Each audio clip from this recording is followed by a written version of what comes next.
think it's quite evident that if you look to the epidemiology of peritoneal dialysis all over the world as related to hemodialysis, that the PD penetration, the prevalence of PD use is far below what you can expect. And even if you would ask people, nephrologists, how much percentage of their patients they would like to be on PD, well, mostly say 20–25%, but the practice is completely different. And of course, I know that people have suggested that there is economic reasons for that, and clearly this is the case, because the reimbursement in most countries is not very favorable to PD.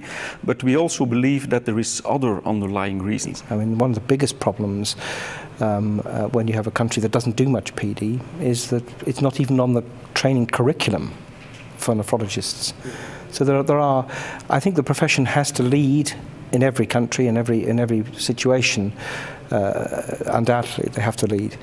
So we have to get to them most. But governments, I think, understand it when you start talking money. In my meaning, and it's surely influenced by the fact that I am a pediatrician, I feel that dialysis is too often performed by the nurse. The nurse performed hemodialysis in the station or outside, and PD is prescribed and administered by the nurse. If you want that a program like PD developed, the doctors have to manage all what the nurse knows, and this is not often the case.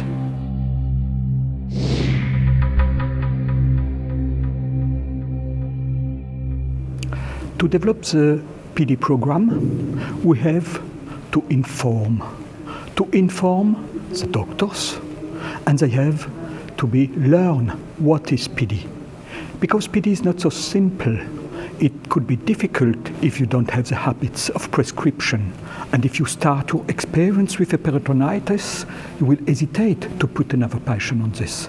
So first step is formation, learning course for all the nephrologists.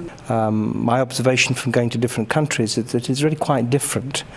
I can only really speak for the UK, and certainly in the UK, patient representation at every level, be it healthcare policy or writing a national service framework for renal treatment, patients have been very much involved in that process, and hopefully that's what would happen in most countries. But I think many countries it doesn't yet happen, and they need to be enfranchised, given more power as a group to become involved, because I do believe that would be very good for the therapy. I think that it would help drive it forward.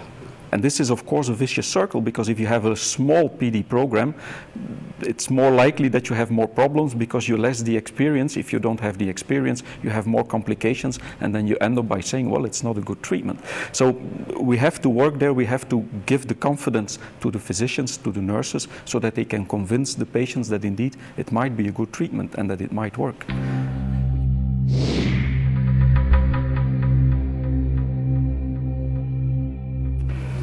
For children, PD is used for 50% of the children with end-stage renal failure through the world.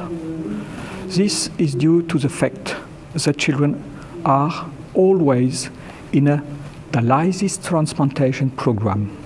And so the first reason to perform peritoneal dialysis is a short time before transplantation. The second reason is we have to take care with babies, with infants. At 5 kilograms, you have not to use the vascular access. You have to perform peritoneal dialysis that's natural.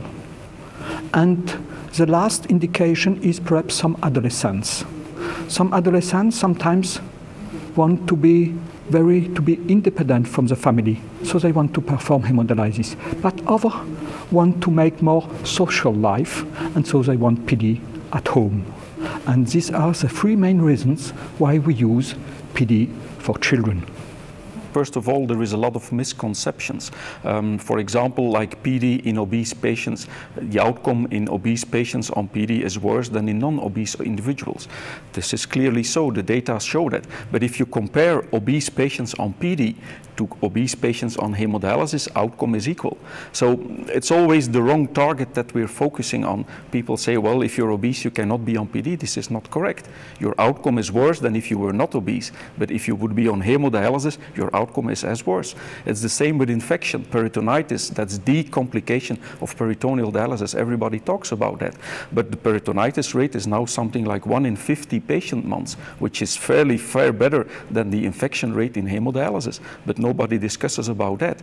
If you are thinking about encapsulating progressive peritoneal sclerosis, we also know this is a concern in many countries and for many physicians, but nobody talks about the risk of endocarditis and osteomyelitis in hemodialysis patients. So there seems to be misconceptions, beliefs that are wrongly targeted in the PD population. And part of it has to do with the fact that in hemodialysis there is a lot of control. The physician has control over everything, and a lot of complications are taken for granted. Well, I think we wanted to address a couple of issues. First of all, we know that PD isn't offered to everybody. And that's partially because of attitudes and different healthcare systems which stop people getting PD. But we also recognise that there are difficulties in doing PD in some patients. So we wanted to be both keen to see that PD could be done for all, but we also wanted to tackle those difficult issues. The elderly patients may be a real challenge. Patients who are diabetic, often a challenge on PD. Patients who are very frail and not able to do their own therapy.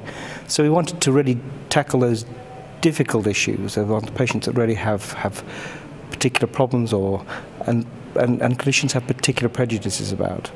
So that's the reason we wanted to do PD for all.